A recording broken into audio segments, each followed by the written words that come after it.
আর সনাতন নিয়ে যে না ভাববেন তাদের মতো নিতে আমার দরকার নেই। গতকালকের ঘটনা, এই যে আপনার পার্শ্ববর্তী মকসিদপুর থানায় চাওচা গ্রামের ছেলেটাকে খুন করা হয়েছে ঢাকা বসে, ওটা আমার কমেনি? আরে কার কমেছে? পত্তাল বাজাচ্ছ আর খিচুড়ি খাচ্ছ। আজকে কমেছে কার জাতির? আমার জাতির। যে ছেলেটার এক মায়ের একটা মাত্র সন্তান, আজকে মাটা কার কাছে গিয়ে দাঁড়াবে? আমার জাতিকে দ্বিভাগ করার জন্য, আমার সনাতনীকে যদি পথভ্রষ্ট করার জন্য মতুয়া, বৈষ্ণব, শৈব, শাক্ত যে করবে তার বিরুদ্ধেই আমরা অ্যাকশন নেব। এই যুব সমাজ পারবে না? আমরা কোনো মত পথ নয়, আমরা সনাতনী। এখন দেখছেন হিন্দু মিডিয়া চ্যানেলটি সাবস্ক্রাইব করুন। দর্শন এই ঈশ্বরী পরমাত্মা রূপে যখন হৃদয়ে পুরে বসবাস করছেন, ঝুঁকি তার যোগ সাধনার মধ্য দিয়ে ওই জীবাত্মা পরমাত্মার যখন মিলন ঘটায় দ্বিদলে, তখন যুগী যোগ পূর্ণ হয়ে যায়। তখন ওই যুগী রাধা গোবিন্দ যুগল মূরতি দর্শন করে আপন হিয়ায়। হরিবা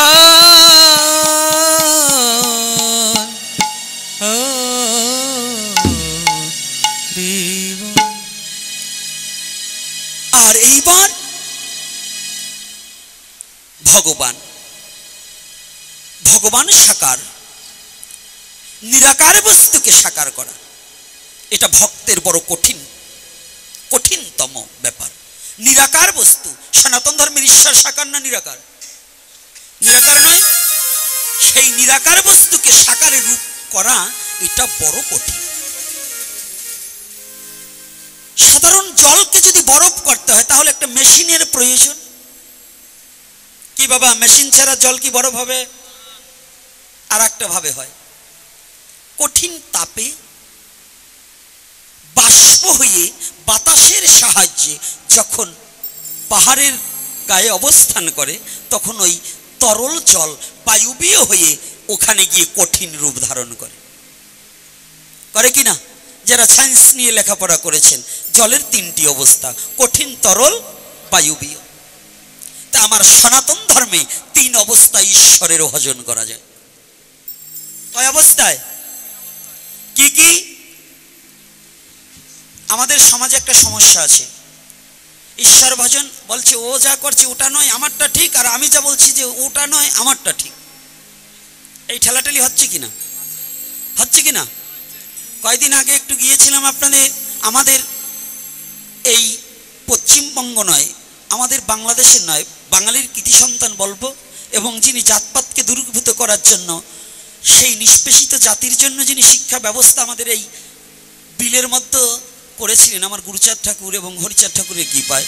আমি সেই পুণ্যধামে যখন গিয়েছিলাম, যাওয়ার পরে কিছু নির্বুদ্ধি, কিছু রাজাকার বাহিনী, এই সনাতন ধর্মের কিছু রাজাকার হয়েছে,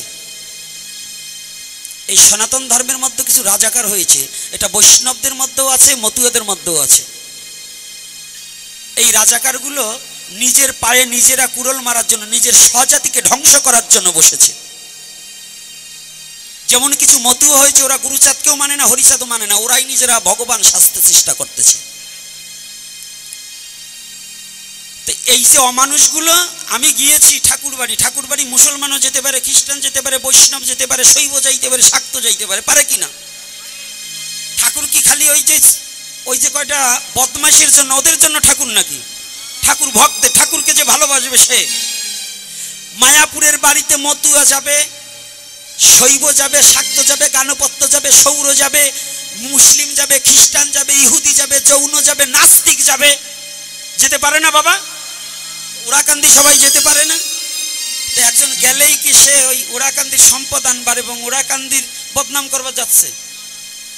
এই যে কিছু ওরাকান্দির নামধারী কিছু ওপার বাংলায়, পশ্চিমবঙ্গে এবং এই পূর্ববঙ্গে কিছু শয়তান জুটেছে, ওরা মতুয়ার নামে আমার গুরুচাঁদ ঠাকুরকে হেয়পূর্ণ করার জন্য এই রাজাকার বাহিনী লেগেছে। এবং ওরা যেন কোন জায়গা থেকে কোনো বিদেশি চক্রান্ত, বহিরাগমন, অন্য ধর্মের এজেন্ট হয়ে সনাতনীদের মধ্যে মারপিট লাগাবার জন্য এই শয়তানগুলো ব্যস্ত হয়ে গেছে। মতুয়াদেরকেও ভাগ করে ফেলছে এই শয়তানগুলো। আরে বৈরাগীর দল তো ফাঁক আছেই, মতুয়াদের মতো ভাগ করে ফেলছে। এই শয়তানগুলোকে এর পরের এপিসোডে আমি নাম ধরে ধরে বলে দেব। বাংলাদেশ এবং ভারতবর্ষে এই শয়তানগুলো সনাতনী জাতির মধ্যে একটা দ্বন্দ্ব বাঁধিয়ে এরা এজেন্ট হিসেবে কাজ করছে, যেন সনাতনী জাতি নিঃস্ব হয়ে যায়। এরা রাজাকার। বাঙালি হয়ে যেমন পাকিস্তানি হয়ে কাজ করছিল, এবং সনাতন ধর্মে জন্মগ্রহণ করে সনাতন ধর্মের মধ্যে দ্বন্দ্ব বাঁধাবার জন্য, ভেদাভেদ সৃষ্টি করার জন্য আবার এরা একটা চক্র তৈরি হয়েছে। তবে সাবধান, আমাদের পথ মাত্র তিনটা। আমি আবারও বলে দিচ্ছি, সাবধান করে দিচ্ছি সবাইকে।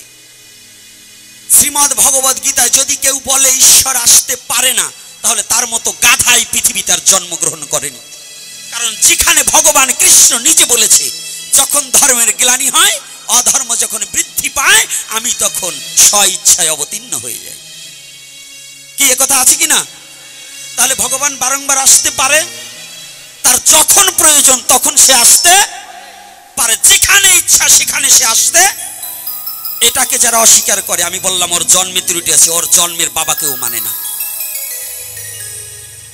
কারণ যেখানে সাক্ষাৎ ব্রজেন্দ্র নন্দন পরম পুরুষ পরম পিতা পরমেশ্বর ভগবান শ্রীকৃষ্ণ নিজে স্বমুখনিশ্চিত বাণী বলেছে, সেই ভগবানের কথাকে যে অমান্য করে, ওকে আমি মানুষের মধ্যে গণ্য করি।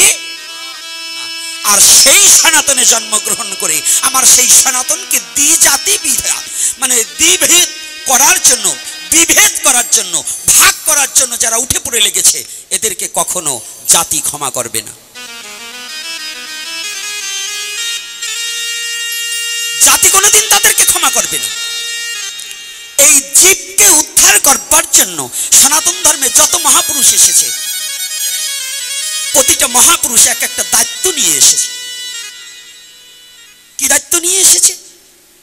ছলে বলে কলে কৌশলে যেভাবেই হোক হরি নাম দিয়ে বিশ্ব জগৎকে একত্রিত করার, ভ্রাতৃত্ব প্রেমে বন্ধন করার জন্য প্রত্যেকটা মহাপুরুষ চেষ্টা করেছে। কিন্তু মহাপুরুষদের কোনো দোষ নাই, দোষ হচ্ছে আমার মতো শয়তানের। কারণ কি জানেন? আমি ভাবি আমার গুরুদেবই ভগবান হয়ে গেছে, উনি ভাবছে ওনার গুরুদেব ভগবান হয়েছে। এই যে দলাদলি, ঠেলাঠেলি আর মারামারি, কাটাকাটি, এইগুলো যতদিন পর্যন্ত না যাবে, ততদিন পর্যন্ত এই সনাতনী জাতির হৃদয়ে কখনো শান্তির লেশ মাত্র থাকবে না। থাকবে? থাকবে? এ কথা বলেন না কেন? ভয় পাচ্ছেন নাকি? ভয় পাচ্ছেন? আজকে আমার মিল্টন বাবা বলেছে তার মাদারীপুরের মতো, আমি কিন্তু এটা নয়, মাদারীপুরই সীমাবদ্ধ নয়, মাদারীপুর সীমাবদ্ধ নয়, ফরিদপুর সীমাবদ্ধ নয়, আমার সীমাবদ্ধ গোটা সনাতনী জাতি। আমি সনাতন কুলে জন্মগ্রহণ করেছি, আমি এই গণ্ডিবদ্ধ চিন্তা ভাবনার মধ্যে আমি নই। আমার চিন্তাটা, আমার সনাতনী জাতি যদি সুখে না থাকে, আমি একা সুখ ভোগ করে কোনো লাভ নেই। আজকে মিল্টন বৈদ্য সুখে থাকবে তার মাদারীপুরকে নিয়ে। গতকালকের ঘটনা, এই যে আপনার পার্শ্ববর্তী মকসিদপুর থানায় চাওচা গ্রামের ছেলেটাকে খুন করা হয়েছে ঢাকা বসে, ওটা আমার কমেনি? হ্যাঁ, কার কমেছে? পত্তাল বাজাচ্ছ আর খিচুড়ি খাচ্ছ। আজকে কমেছে কার জাতির? আমার জাতির। যে ছেলেটার এক মায়ের একটা মাত্র সন্তান, আজকে মাটা কার কাছে গিয়ে দাঁড়াবে? আপনি একটু হৃদয়ে কোনোদিন জায়গা করেছেন যে আপনার একটা সন্তান যদি সে মারা যায়, আপনি কিভাবে ধৈর্য ধরে থাকবেন? পুত্রহারা মার সান্ত্বনা দেওয়ার মতো যোগ্যতা আমার মতো গোপীনাথের নেই। কিন্তু আজকে বাংলাদেশে কত হিন্দু নির্যাতন হয়েছে মিল্টন বাবু তা খবর রাখেনি। মিল্টন বাবু শুধু মাদারীপুরের সীমাবদ্ধতা। এজন্য আমি প্রত্যেকটা নেতাকে বলতে চাই, ওই সুভাষ বাবাকে বলবো, শুধু আপনার ইউনিয়ন নিয়ে ভাবলে হবে না, আমার সনাতন নিয়ে যদি না ভাবতে পারেন, তাহলে আপনাদের মতো নেতা আমাদের দরকার নেই। আমার সনাতন নিয়ে যে না ভাববেন, তাদের মতো নেতা আমার দরকার নেই। কি আপনারা কি বলেন? কথা বলেন না কেন?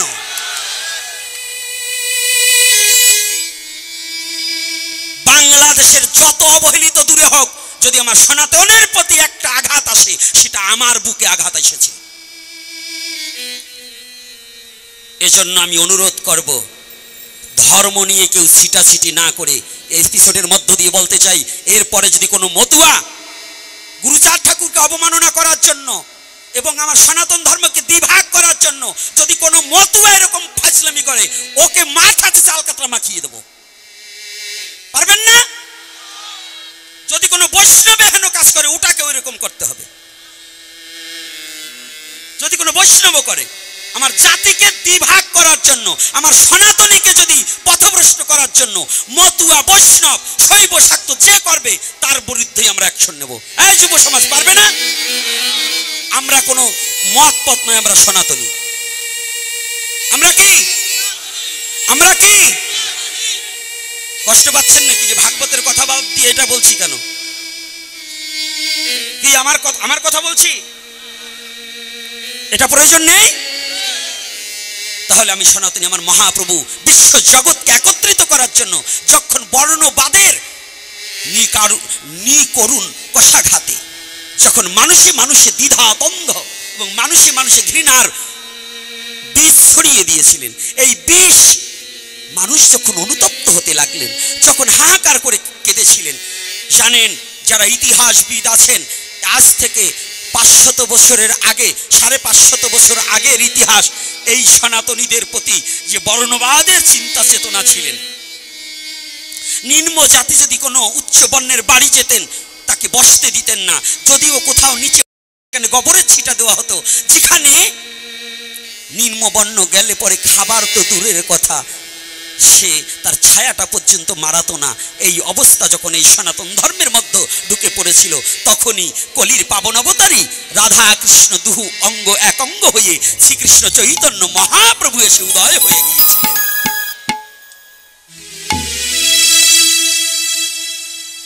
শ্রীকৃষ্ণ চৈতন্য মহাপ্রভু এসে উদয় হয়েছিলেন। আমাকে ফোন করে করে বলা হয়, গত পরশুদিন ফোন করেছে চট্টগ্রাম থেকে সুভাষ চক্রবর্তী মহাশয়, একটা গ্রুপ কলে আরও কয়েকটা যুবক ছেলে মিলে, মানে আমি ব্রাহ্মণদের বিরুদ্ধে না, আমি কোনো ব্রাহ্মণদের বিরুদ্ধে কোনো কথা বলিনি, এখনো বলিনি, বলবো না, কিন্তু যদি জাতি হিংসা ছড়াবার জন্য আজকে যারা বড় বড় পণ্ডিতরা বলছেন যে ব্রাহ্মণের ছেলে ব্রাহ্মণ হবে, ওটা আমার কোনো না, উপনয়ন নিতে পারবে না, এটা নয়। আপনারা একটা কথা ভেবে দেখবেন, পণ্ডিতদের একটা কথা জেনে রাখতে হবে, পণ্ডিতদের ভেবে চিন্তে কথা বলতে হবে। তৎকালীন সময় চক্রবর্তী, ব্যানার্জি, চ্যাটার্জি, গঙ্গোপাধ্যায়, বঙ্গোপাধ্যায় ছিল না। আপনারা এই টাইটেল কোথায় পাইছেন? বেদে তো এই টাইটেল নেই। আছে বেদে টাইটেল? কোন পুরাণে আছে? চক্রবর্তী বলতে কি বুঝায়? রাজা। চক্রবর্তী বলতে সম্রাট, রাজ চক্রবর্তী বলা হয় না? কিন্তু চক্রবর্তী বলতে ব্রাহ্মণ নয়। আপনারা চক্রবর্তী, গঙ্গোপাধ্যায়, বঙ্গোপাধ্যায় এগুলো পাইলেন কোথায়? এই খা বিশ্বাস এগুলো তো আগে ছিল না, বেদের গায়ে এগুলো ছিল নাকি? তাই ফাজলামিক বা কথাবার্তা সনাতন ধর্মকে নিয়ে কথা বলতে হলে পাণ্ডিত্য অর্জন করেছেন বটে, এজন্য আপনাকে ধন্যবাদ জানাই যে আপনারা অনেক শ্লোক মুখস্থ করেছেন, কিন্তু আমরা শ্লোক না বলতে পারলে কি হবে? একটা জিনিস জানবেন, হ্যাঁ, ওই স্বর্ণকারের ঠাকুর টুকুর কামারের এক বাড়ি, স্বর্ণকার সারা দিন রাত ভরে ঠাক ঠুক করবে, কামার এক বাড়ি দিয়ে কিন্তু একেবারে মাথা শেষে দেবে।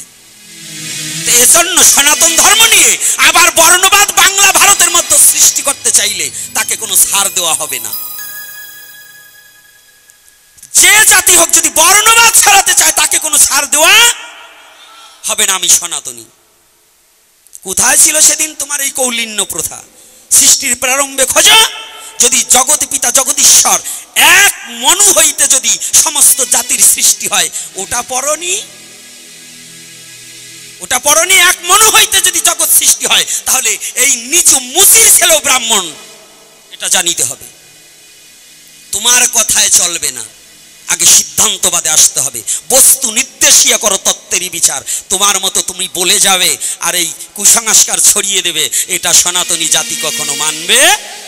এজন্য বলছে, যেই ভজে সেই ভক্ত, আর সব ছাড়, কৃষ্ণ ভজনে নাই জাতি কুলাদি বিচার। কষ্ট হচ্ছে নাকি আপনাদের আমার কথা শুনতে? কি কষ্ট হচ্ছে? রাধে রাধে। কষ্ট পাচ্ছেন না তো বাবারা? আজকে কান্নাকাটি বন্ধ, যত কান্না গতকাল কানছেন, আমার ভাই কান্দাইছে, আমি আজকে কান্দাবো না। আজকে কান্দাকাটি করে কি পাইছেন? কানবেন, কাঁদতে হবে, তবে মায়াবাদী নয়, শুধু কৃষ্ণ বলে কাঁদুন। লোককে দেখাবার তরে নয়, যেন সে দেখবে আর আমি জানবো, সে জানে আর আমি জানি, এজন্য এই কান্না কাঁদতে হবে। তবে আজকে কোথায় আমার সেই প্রতিটা মনুষ্য জাতির দুঃখ হরণ করবার নিমিত্তে সেই গোলকের হরি এসে ভুলকে এসে গৌরাঙ্গ রূপে নিজ জাতিকে বক্ষে জড়িয়ে ধরে আজকে ব্রাহ্মণ্যবাদ ছড়াচ্ছেন। এই পণ্ডিতগুলোকে বলে রাখি, পিনাকি ভট্টাচার্য ব্রাহ্মণ নয়, সেটা যে মুসলমানের মাইয়ে বিয়ে করলো, সেই সময় পণ্ডিত্য ছিল কোন জায়গায়? পারলে সেইটারে ফিরে আনো। পণ্ডিত দেখ ফানে লেস কাটা পণ্ডিত হয়েছে না, পারো ওই যে নিচ জাতির কাছে যাইয়ে ভালো বেটাকে কাছে যাও, তার থাকবে না একটাও। এজন্য যদি এই জাতিটা যারা জাতিভেদ ছড়াচ্ছে, বর্ণবাদ ছড়াচ্ছে, এগুলোকে কেউ কখনো গ্রহণ করা যাবে, এর বিরুদ্ধে সকলে সচেতন হতে হবে। যেখানে যে অবস্থায় পাবে একে আগে হটাও। বর্ণবাদকে কি করতে হবে? হটাতে হবে। সনাতন ধর্মে কোনো বর্ণবাদ নেই, পূর্বেও ছিল না, এখনো ছিল না। যদি থাকতো, মহাপ্রভু চার বর্ণের জন্য 4 জন সৃষ্টি করত। 4 জনের একই পিতা যদি মনু হয়ে থাকে, তাহলে বর্ণবাদ আগেও ছিল না, এখনো থাকবে না। থাকবে? আপনারা যারা শিক্ষিত ভদ্রলোক আছেন, আমাদের আদি পিতাকে, ব্রাহ্মণের কে, ক্ষত্রিয়র কে, বৈশ্যর কে, শূদ্রের কে? তাহলে যদি মনু হয়, আমার সনাতন ধর্ম মোতাবেক যদি আদি পিতা মনু হয়, তাহলে আমরা সবাই যদি মনুর সন্তান হয়ে থাকি, তাহলে তুমি বাহন আর আমি বুঝি শূদ্র হব না? হ্যাঁ, কায়দাটা কি? উনি আমার মাথায় পা থুয়ে উনি কলা খাবে, ওইরকম কলা খাবার অন্তত সবাই দেবে না। কলা খেতে হলে একটু হিসাব করো। উপনয়ন সমস্ত জাতির আছে, দশবিধ সংস্কার শুধু ব্রাহ্মণের নাকি? ওটারও যেভাবে জন্ম হয়েছে, আমারও সেইভাবে জন্ম হয়েছে, শুধু তার জন্য সংস্কার হবে, আমার সংস্কার নেই। এগুলো গল্প এবং মিথ্যা এবং মানুষ ঠকানো কল, এগুলো থেকে বেরিয়ে আসতে হবে। এগুলো হচ্ছে জোচ্চরের দল। এই জোচ্চরগুলো থেকে বেরিয়ে এসে সঠিক সনাতনকে বুকে ধরে হিংসা ভুলে সবাই একাকার হয়ে ঈশ্বরের ভজন করতে হবে। ঈশ্বর হিংসা, ঈশ্বর থাকে না। কি পণ্ডিত মশাইরা, আজকে 3টে পাইছি পণ্ডিত। তোমাকে জাত বাইরে এত এত লাফালাফি করে, তোমরা তো কিছু বলবা না। আজকে 3টে পাইছি, জমকলেরা শনি 3টে আমার এই গাড়ে ছাপছে আজকে। এই 3টের মানে যাতে আজকে এই 3টেরে বানাই, যাতে ওদিক দিয়ে পৌঁছাই যায়। এইবার দেখুন, পাবন অবতারী শ্রীমান গৌর হরি। আপনারা জানেন, ছোট্ট একটু উপাখ্যান বলছি, ছোট্ট কথাটা জানেন তো? যে কথাটা অল্প একটু আমার এটা বলা কথা, আরো এপিসোডে আছে, কিন্তু তথাপি আজকের কথার উপরে ভিত্তি করে চলে আসলেন মহাপ্রভু, কৃপা করে বলাতে চাচ্ছেন, সেটা বলছি। আমার মুখে আমি বলছি না, এটা ঈশ্বর বলাচ্ছে, তাই বলছি। আমাকে 1 নিমেষের মধ্যে ঈশ্বর আমার মুখটাকে বন্ধ করে দিতে পারে, পারে না? তাহলে এটা কে বলাচ্ছে? আপনারা জানেন, আজকে আমার দুঃখ, 5ই আগস্টের পরে জানেন আমার একটু ঘুমাতে পারি, দুটো খেতে পারি। আজকে মন্দিরে আমি কাজ করতে পারছি না, আমার এই পরিশ্রমের টাকা 5.5 লক্ষ টাকা, 3টা মোবাইল, এগুলো পর্যন্ত আমাকে গাড়িতে হামলা করে হাতিয়ে নিয়ে নিল। আমি যেখানে মন্দির করেছি ওখানে আসার পরেও আমাকে বলে উনি আলিফ হত্যার 2 নম্বর আসামি, আমাকে আমার কাছ থেকে টাকা হাতাবার জন্য, ব্যবস্থার জন্য আমাকে ডেকে নেয় অন্য জায়গায়। এরকমও অত্যাচার আমি গোপীনাথ নিজে সহ্য করেছি। আর আপনারা বলবেন সুখে আছি, মানে উপর দিয়ে কাতরা দিয়ে, বুকে একটা কাতরা দিয়ে মেরে দিয়ে পিছনে খালি হাত বুলাবেন। আহা, আমার যে বুক দিয়ে রক্ত পড়ছে, এটা আপনারা দেখছেন না তো? এটা দেখার সনাতনী জাতির চোখ হয়নি। এই সনাতনী জাতি অন্ধ হয়ে গেছে। নিজের জাতির প্রতি যত দুঃখ আসুক, আমি ভালো থাকলেই জগৎ ভালো না। আমার একটা হাত ভালো থাকলে যেমন আর একটা হাত ছাড়া চলে না, তবু আমার স্বজাতি ভাই যদি কষ্টে থাকে তাহলে তুমি সুখে থেকে তোমার এটা সুখ না, এটা সুখ নয়। তুমি যদি পারো, আমার এ ঘর ভাঙিছে যে বা আমি বাঁধি তার ঘর, আপনে করিতে কাঁদিয়ে বেড়াই যে মোরে করেছে পর। তুমি কোন সনাতনী? আমি সেই সনাতনী যে সনাতনী জগাই মাধাইকে উদ্ধার করেছিলেন আমার মহাপ্রভু এবং আমার দয়াল নিতাই চাঁদ। আমি সেই সনাতনী। যদিও কখনো কারো প্রতি বিরোধ থাকে, কারো প্রতি দ্বন্দ্ব থাকে, সেটাকে ভুলে গিয়ে আজ দুঃসময়, তার বিপদের সময় তার পাশে দাঁড়িয়ে তাকে রক্ষা করা, এটাই আপনার সবচেয়ে বড় ধর্ম।